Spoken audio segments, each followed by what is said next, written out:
네, 그동안 더 뉴스 시간 이 자리에서 전해드렸던 앵커 리포트에 이름을 붙였습니다. 더 콕, 뉴스를 콕 집어 풀어드린다는 뜻입니다. 뉴스의 맥락과 핵심에 한 발 더 다가가기 위해 더 열심히 제작하겠습니다.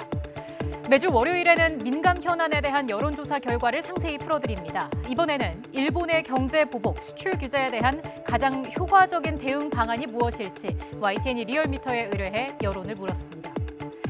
외교적으로 해결해야 한다는 응답이 맞대응으로 응수해야 한다는 여론보다 여전히 높았습니다. 외교적 해결 중에서도 문재인 대통령과 아베 총리, 정상 간 담판을 통해 해결해야 한다는 응답이 25.4%로 가장 많았습니다.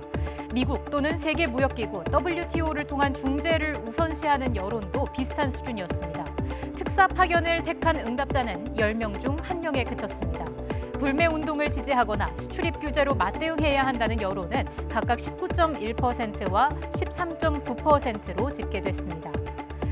응답자들의 정치 성향별로 의견은 엇갈렸습니다. 진보층은 불매운동을 가장 효율적인 대응 방안이라고 생각한 반면 보수층에서는 정상 간 담판이 이루어져야 한다는 여론이 우세했습니다. 중도층은 정상 간 담판, WTO 중재, 불매운동의 입장이 고르게 분산됐지만 미국 WTO의 중재에 가장 많은 여론이 몰렸습니다. 문재인 대통령의 국정 운영을 어떻게 평가하느냐에 따라서도 이번 사태의 해결 방안을 바라보는 시각은 달랐습니다. 대통령이 국정 운영을 잘한다고 생각한 응답자의 약 30%는 불매운동을 가장 효율적인 대응 방안으로 꼽았고 잘 못한다고 생각하는 응답자의 40%는 정상 간 담판이 필요하다고 답했습니다. 지난 4일 TBS 의뢰로 진행된 비슷한 조사 결과와 비교해보겠습니다. 당시에는 국제법적인 대응과 외교적 해결을 합친 응답이 67.5%에 달했습니다.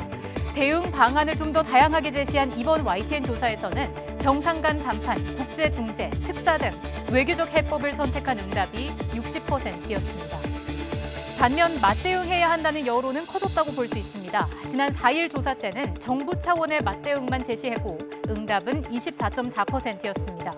이번에는 정부 맞대응에 해당하는 수출입 규제는 14%에 그친 반면 민간 차원의 불매 운동에 대한 지지가 19.1%로 나타났습니다.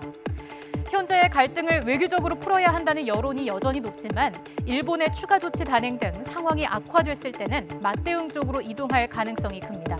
특히 한일 정상 간의 담판을 요구하는 여론은 대통령을 지지하지 않는 쪽에서 특히 높다는 점에서 상황이 더 나빠지고 내부 결속 필요성이 더 부각되면 우선적으로 희석될 수 있습니다. 결국 여론의 향배가 일본 정부에 달려있다고 할 수 있습니다. 이번 여론조사는 YTN이 리얼미터에 의뢰해 지난 19일 전국 만 19세 이상 유권자 500명을 대상으로 진행됐으며 표본 오차는 95% 신뢰 수준에 플러스 마이너스 4.4%포인트입니다. 자세한 내용은 리얼미터 홈페이지에서 확인하실 수 있습니다.